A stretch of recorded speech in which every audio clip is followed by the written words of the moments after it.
ओम शांति। ये दीदी मुझे तारीख़ है 5/8/2026। बेटा बेटा बाप दादा चवंदा मीठी मीठी ॻाल्हि आहे। तव्हां पंहिंजे योग बल सां हिन पुराणी दुनिया खे परिवर्तन करे नयो ठाहींदा आहियो। तव्हां प्रकट थिया आहियो रूहानी सेवा जे लाइ। प्रश्न: ईमानदार वार पुरुषार्थी ॿारनि जी निशानी छा हूंदी? उत्तर: ईमानदार ॿार कॾहिं बि पंहिंजी भूल खे छिपाईंदा न, फ़ौरन भाउ खे अची ॿुधाईंदा। उहे ॾाढा निरंकारी हूंदा। उन्हनि जी ॿुधी में सदा इहो ख़्यालु रहंदो कि जीअं कर्म मां कंदमि जीअं कर्म असां कंदासीं उहो ॿिया बि कंदा। ॿियो आहे उहे कंहिंजी डिससर्विस जो गायन न कंदा। पंहिंजी सर्विस में लॻा हुआ रहंदा। उहो कंहिंजो बि अवगुण ॾिसी पंहिंजो मथो ख़राबु न कंदा। ईमानदार वार जी विशेषता छा आहे? भूल न छिपाईंदा, फ़ौरन बाबा खे ॿुधाईंदा, ॾाढा निरंकारी हूंदा। उन्हनि जी ॿुधी में सदा ख़्यालु रहंदो जीअं कर्म मां कंदमि उहा ॿिया बि कंदा। उहे कॾहिं डिससर्विस जो गायन न कंदा। पंहिंजी सर्विस में ई लॻा रहंदा।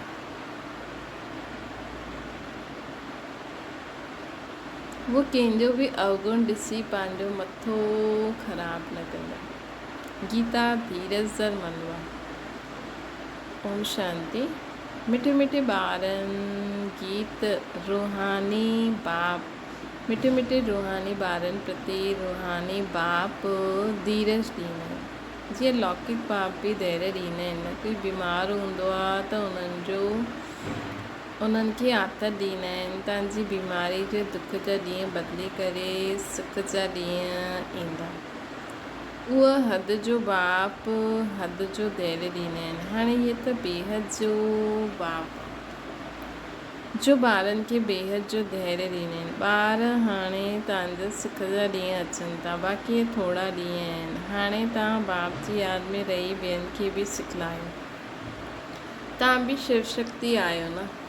शिव बाबा जी शक्ति सेना वरी खां प्रकट थी आहे। इहे गोप बि आत्मायूं आहिनि। इहे सभु शिव सां शक्ति वठंदा आहिनि। तव्हां बि शक्ति वठंदा आहियो। बाबा सम्झाईंदा आहिनि हिन में कृपा व आशीर्वाद जी ॻाल्हि न आहे। यादि में रही शक्ति वठंदा वञो। यादि में ई तव्हांजा विक्रम विनाश थींदा। तव्हां शक्तिवान ठहींदा वेंदा। शिव जी शक्ति सेना एतिरी सर्वशक्तिवान हुई जो पुराणी दुनिया खे पलटी नयो ठातईं। तव्हां ॼाणंदा आहियो योग बल सां असां हिन पुराणी दुनिया खे पलटाईंदा आहियूं। अंगुली सां मनुष्य अहिड़ो इशारो कंदा आहिनि कि अल्लाह गॉड खे यादि करो। ॿार बि सम्झंदा आहिनि बाप जी यादि सां इहे पत्थरनि जे पहाड़ अथां दुनिया बदिली वेंदी। हाणे असां परिस्थान स्थापना करूं था।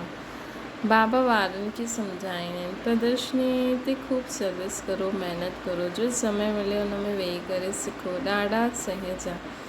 ॿारनि खे हर प्रकार जी शिक्षा मिलंदी रहंदी आहे। हर हिक जे कर्मनि जो हिसाबु आहे। कन्या जे कर्म सुठा आहिनि।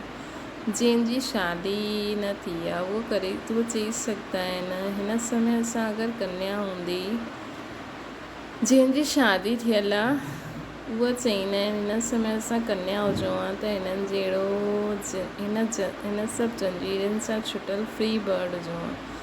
कन्यायूं फ्री बर्ड्स आहिनि परंतु ख़राब संग में नुक़सान थी वेंदो आहे। स्त्री के पुरुष ॿार आदिनि जी केतिरी जंजीरियूं हूंदियूं आहिनि। हिन में रस्म रिवाज आदि जा केतिरा बंधन हूंदा आहिनि। कन्याउनि खे कोई बंधन न आहे। हाणे बॉम्बे में बि कन्यायूं तयारु थी वियूं आहिनि। चईंदा आहिनि असां पंहिंजे प्रांत खे आपे ई संभालंदासीं। सभई पंहिंजे प्रांत जे लाइ केॾी महिनत कंदा आहिनि। चईंदा आहिनि असांजो गुजरात, असांजो यूपी, तव्हां हाणे पंहिंजो स्वराज वठंदा आहियो। हिन में मां फलानो आहियां, फलाणे प्रांत जो आहियां, इहा बि न रहे। तव्हां कंहिंखे कंहिंसां बि ईर्षा न रखणी।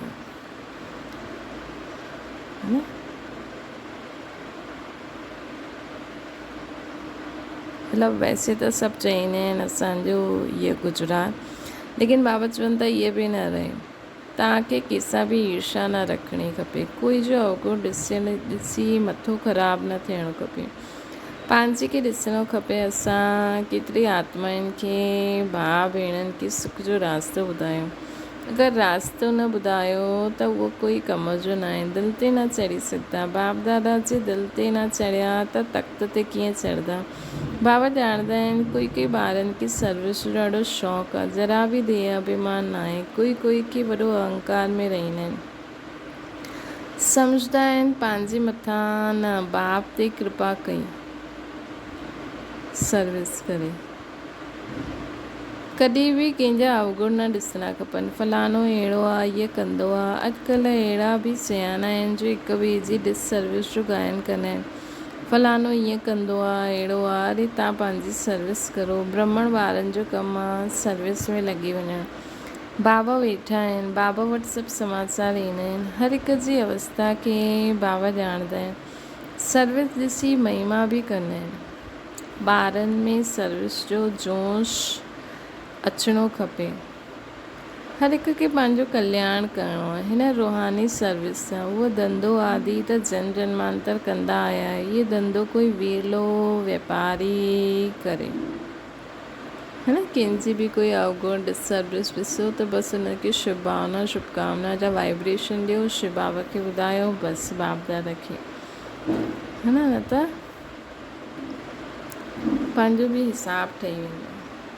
त इहो धंधो कोई वेलो वापारी करे। बाबा तरीक़ो ॾाढो सहज सम्झाईनि सर्विस जो, कॾहिं बि ॿिए जी निंदा न करो, अहिड़ा ॾाढा कंदा आहिनि।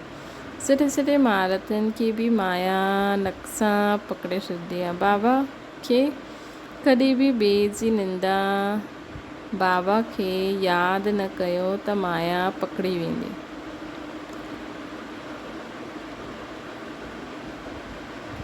बाबा बि चवंदा आहिनि मूंखे साधारण तन में आए उहे ॾिसी पहचाने न सघंदा आहिनि। बाबा खे बि राय ॾींदा आहिनि हीअं करिणो खपे। अवस्था अहिड़ी आहे जो बाबा थोरो बि हीअं कंदा त टेटा ठही वेंदा।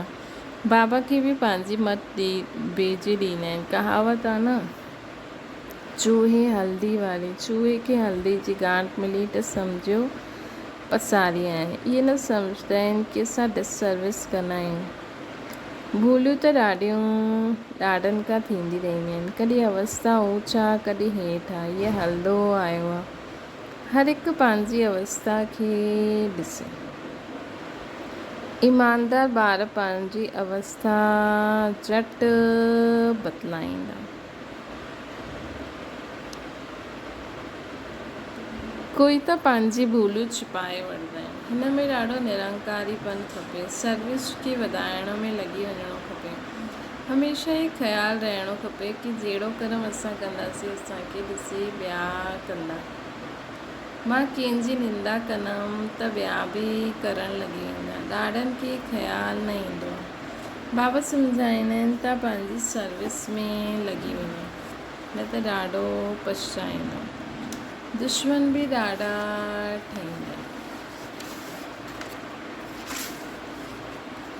तव्हां हाणे शूद्र सां ट्रांसफर थी ब्रह्मा मुख वंशावली ब्राह्मण आहियो, जंहिंमें 5 विकार आहिनि। उहा आसुरी संप्रदाय, तव्हां दैवी संप्रदाय आहियो। तव्हां देवता ठहिण जे लाइ विकारनि ते जीत पाईंदा आहियो। देवताऊं त हिते आहिनि, देवताऊं हूंदा आहिनि सतयुग में।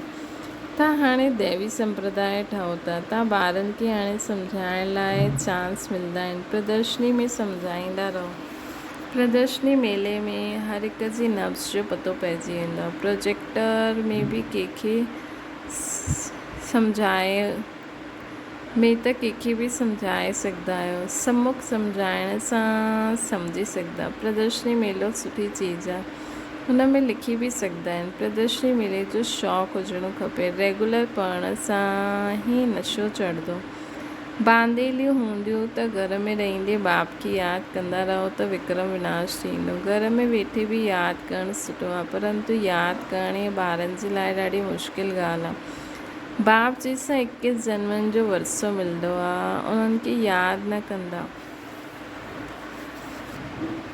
सुठे सुठे भाषण करण वारा महारथी भी बाप की याद न कंदा आहिनि, न सवेरे उथी सघंदा आहिनि। उथंदा आहिनि त वेहण सां कुटको खाईंदा आहिनि। यादि करण लाइ सवेरे जो ई टाइम सुठो आहे।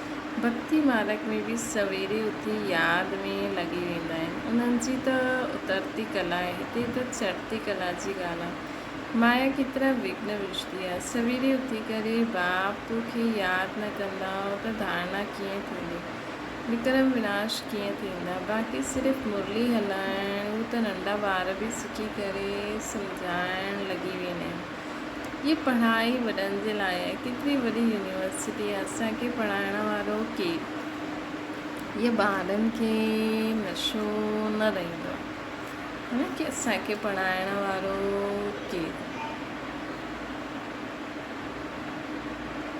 असांखे पढ़ाइण वारो केरु? ये ॿारनि खे नशो न रहंदो आहे। ॿाहिरि कॾहिं माया कॾहिं कंहिंखे त धोखो ॾींदी आहे त हुननि खे न ॾिसी पंहिंजी सर्विस में लॻी वेंदो।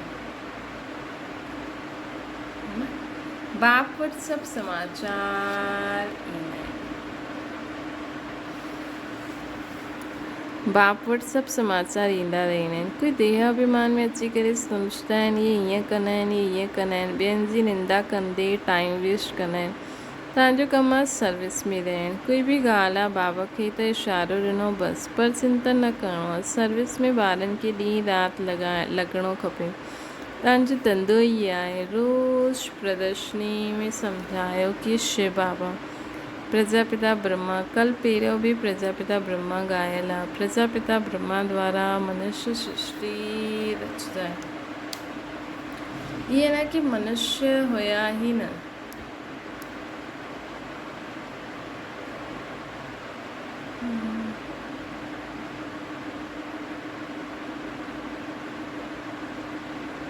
मनुष्य सृष्टि रचदा आहिनि अथवा काटन के फूल ठाहींदा आहिनि। ब्रह्मा द्वारा सृष्टि रचदा आहिनि त मथे में थोरी सृष्टि रचदा। ब्रह्मा त हिते हूंदा न। केतिरो क्लियर सम्झाइबो आहे न। बाबा वेही सम्झाईंदा आहिनि। मां ॾाढे जन्मनि जे अंत में प्रवेश करे मनुष्यनि खे देवता ठाहींदो आहियां। त ॿारनि खे सर्विस में राति ॾींहुं महिनत करणी खपे। धंधे आदि में थोरो टाइम कढी इन में लॻी वञिणो खपे। इहे न कि फुर्सत न मिलंदी आहे। बीमार पइजी वञो त छा पोइ चईंदा कि फुर्सत न आहे। पुरुषार्थ करणो खपे। प्रेरणा सां कुझु बि न थींदो आहे। भॻवान सां ई प्रेरणा द्वारा काम न थी सघंदो त ॿियनि खे पोइ कीअं थींदो?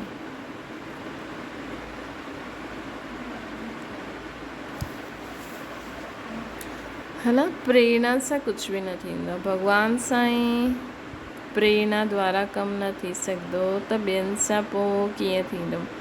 सम्झंदा आहिनि भॻवान छा न करे सघंदा आहिनि। मरे हुए खे ज़िंदा करे सघंदा आहिनि। अरे भॻवान खे तव्हां चईंदा आहियो हे पतित पावन अची करे असांखे पतित सां पावन ठाहियो, बसि ॿी कोई ॻाल्हि ई न आहे। ईअं थोरी चईंदा आहिनि अची करे मुर्दे खे ज़िंदा ठाहियो। उहो पतित पावन आहे। भारत पावन हुयो। बाबा चईंदा आहिनि मां कल्प कल्प अची करे पावन ठाहींदो आहे। माया पोइ अची करे पतित ठाहींदी आहे।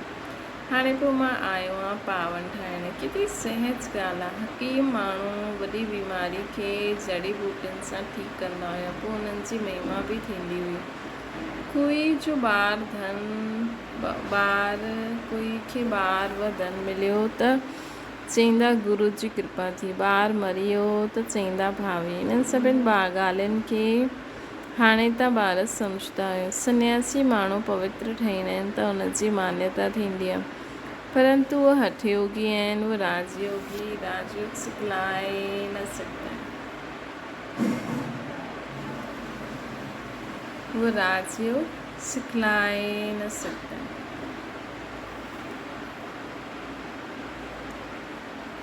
उहो सन्यासी, असां गृहस्थी, पोइ असां पंहिंजे खे फॉलोअर्स कीअं कहलाए सघंदा आहियूं? बाबा बाप त चईंदा आहिनि ॿारनि खे पूरो फॉलो करिणो खपे। मन मना भव, मूंखे यादि करो त तव्हां पवित्र थी वेंदव।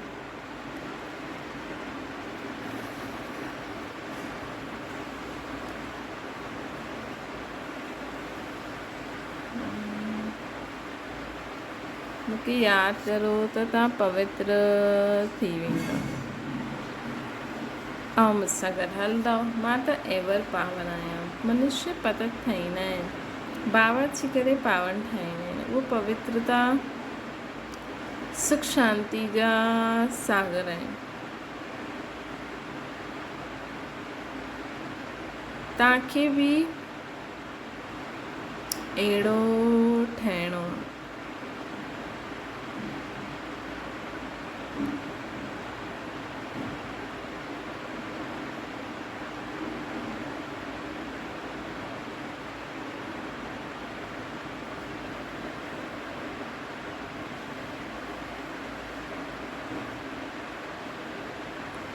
त योग बल सां आत्मा खे पवित्र ठाहींदा आहियो। ॼाणंदा आहियो असांखे फर्स्ट क्लास शरीर मिलंदो। मनुष्य खे देवता प्रैक्टिकल में ठहिणो आहे। ईअं थोरी सिर्फ़ु देवता जो कपिड़ो आदि पाए छॾियो, पंहिंजे ते पूरो ध्यानु ॾियणो। देह अभिमान न अचे। बाबा असां त तव्हां सां वरसो वठी करे छॾंदासीं। तव्हां बि चईंदा आहियो असां भारत खे श्रेष्ठाचारी ठाहे करे छॾंदासीं। निश्चय वारा ई चईंदा। कोई त चईंदा आहिनि एॾा वॾा एॾे थोरे समय में कीअं ठहींदा। वास्तव में कॾहिं बि संशय न लाहिणो खपे। संशय में अचण सां पोइ सर्विस में ढिला पइजी वेंदा।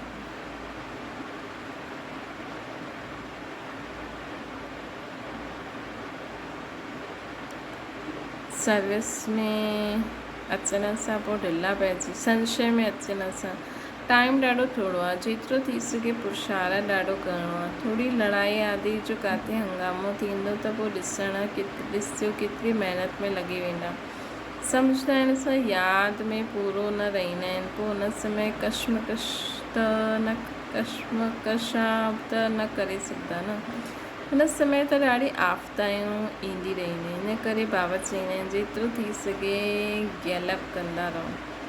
असां इहा आत्माउनि जी रेस आहे। बाबा केतिरो सुठी रीति सम्झाईंदा आहिनि। ध्यान में वञी करे अर्थात बाप जे घर वञी करे पोइ हली अचिणो। निशाने ते हली वञी करे अर्थात निशाने ते वञी करे अर्थात बाप जे घर वञी करे पोइ वापसि अचिणो। पोइ हिते खेल खेॾणो आहे नई दुनिया में। वरी रिफाइंड रेस आहे। बाबा चईंदा आहिनि मूंखे टच करे अर्थात मूल वतन में वञी करे पोइ अचिणो आहे।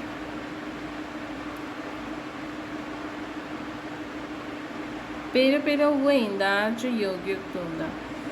चाहींदा आहिनि असां मुक्ति धाम में वञूं। त बाबा चईंदा आहिनि मूंखे यादि करो त हली वेंदा। मुक्ति धाम त सभिनि खे पसंदि आहे। पोइ ईंदा पाठ वॼाइण। मोक्ष कंहिंखे मिलंदो न आहे। ईश्वर हिस्ट्री जोग्राफी में मोक्ष जो अक्षर न आहे।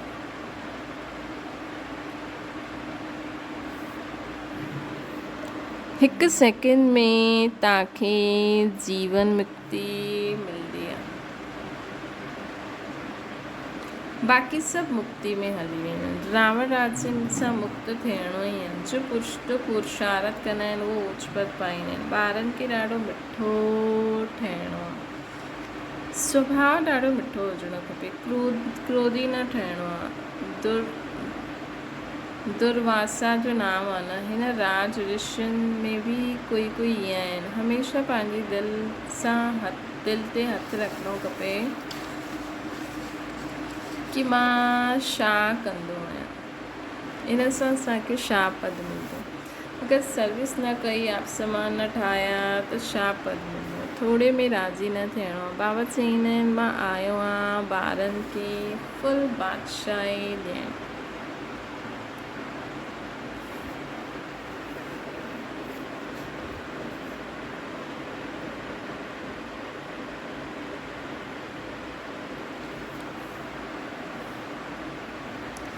त हिम्मत करे करे ॾेखारिणो खपे। सिर्फ़ु कतनी सां त न थी सघंदो न। बाबा जी सर्विस में त हॾियूं बि ॾियणियूं आहिनि। चईंदा बि आहिनि पोइ किथे देह अभिमान अचण सां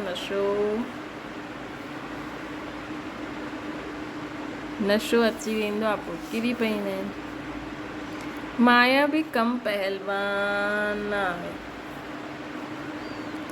बाप जी श्रीमत ते न हलण सां माया वार कंदी आहे त बाबा खे फारकती ॾेई छॾींदा आहिनि। बाबा सुखधाम जो मालिक ठाहींदा आहिनि त पंहिंजे ते तरस अचिणो खपे।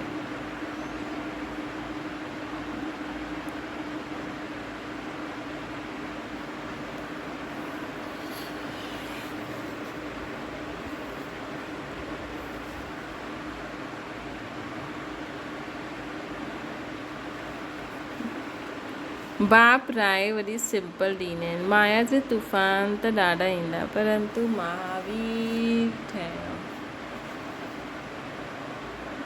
अच्छा, मीठी मीठी सिकले ते ॿारनि प्रति माता पिता बाप दादा जो या प्यार ऐं गुड मॉर्निंग।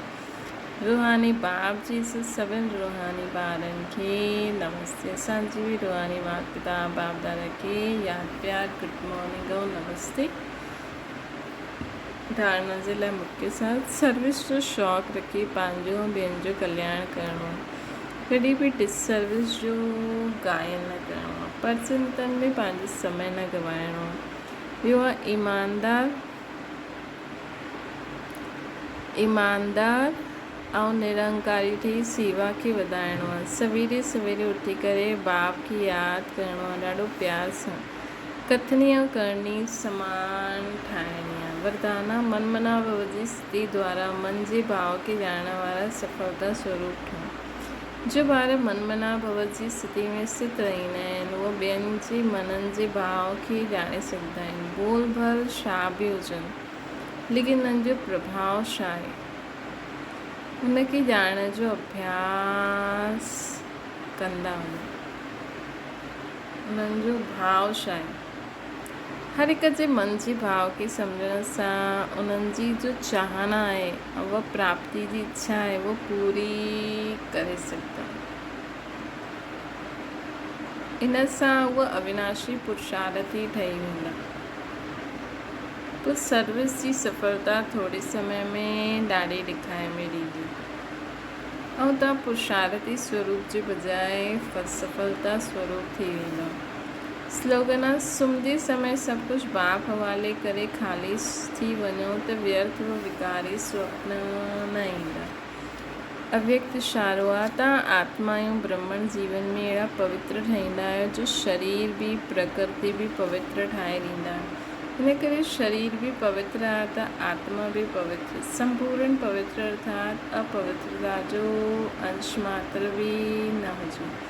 छो जो जेतिरी पवित्रता आहे ओतिरो ब्रह्मण जीवन जी पर्सनैलिटी आहे। अगरि पवित्रता कम त पर्सनैलिटी कम। प्योरिटी जी पर्सनैलिटी सेवा में भी सहज सफलता दिलाएंगे। अच्छा, ओम शांति। बाबा की याद करो।